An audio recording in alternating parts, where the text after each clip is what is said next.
نحمدہ ونصلی علی رسولہ الکریم اما بعد فاعوذ باللہ من الشیطان الرجیم بسم اللہ الرحمن الرحیم۔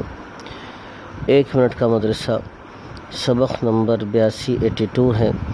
نماز کا ترجمہ ہم یاد کر رہے تھے۔ نماز کے آخر میں ہم درود شریف پڑھتے ہیں اور درود شریف میں ہم پڑھتے ہیں وعلی آل ابراہیم انک حمید مجید، اور ابراہیم علیہ السلام کے خاندان پر بھی بے شک کہ آپ انک حمید، بے شک کہ آپ تعریف والے ہیں، آپ کو کسی کی تعریف کی ضرورت نہیں ہے، مجید اور بڑے بزرگی والے ہیں۔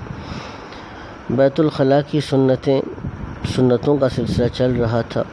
بیت الخلاء سے نکلتے وقت اپنا داہنا پاؤں یعنی رائٹ جو پاؤں ہے وہ باہر نکالیں اور باہر نکل کر یہ دعا پڑھیں: غفرانک، اے اللہ میں آپ کی معافی کا طلبگار ہوں، الحمدللہ الذی اذھب عنی الاذی وعافانی، الحمدللہ الذی اذھب عنی الاذی، یعنی تمام تعریفیں اس اللہ کی ہیں جس نے تکلیف دینے والے، اذیت پہنچانے والے مادے کو مجھ سے دور کیا اور مجھے عافیت دی۔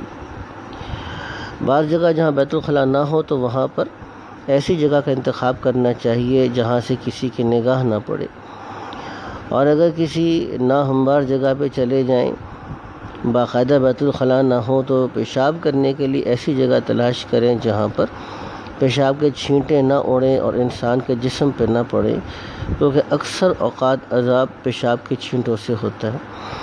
بڑے بڑے گناہ جو بغیر توبہ کے معاف نہیں ہوتے، کسی پر تہمت لگانا یعنی جو عیب اس میں نہ ہو وہ عیب اس کی طرف منسوب کرنا، کسی مسلمان کو یا کسی بھی انسان کو دھوکہ دینا، کسی کو اس کے گناہ کے اوپر شرمندہ کرنا، یعنی ایک آدمی مجرم ہے، گناہ گار ہے اور وہ گناہ سے توبہ کر چکا ہے یا توبہ نہیں کیا ہے لیکن ویسے اس نے گناہ کے اوپر شرمندہ ہے، تو اس آدمی کو اس گناہ کے اوپر آڑ دلانا بھی جو ہے وہ ایک بڑا گناہ ہے، گناہ کی بات ہے۔ گناہوں کے نقصانات جو انسان کو دنیا میں پیش آتے ہیں: خیانت کرنے سے دشمن کا رعب ڈال دیا جاتا ہے، دنیا کی محبت اور موت سے نفرت کرنے سے بزدلی پیدا ہوتی ہے اور دشمن کے دل سے رعب دور ہو جاتا ہے۔ حدیث پاک میں کہ جب اللہ تعالیٰ بندوں سے گناہوں کا انتقام لینا چاہتے ہیں تو بچے بکثرت مرتے ہیں اور عورتیں بانجھ ہو جاتی ہیں۔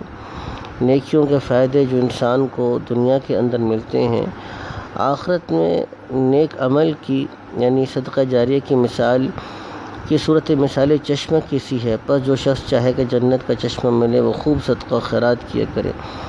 دین کی جو صورت مثالی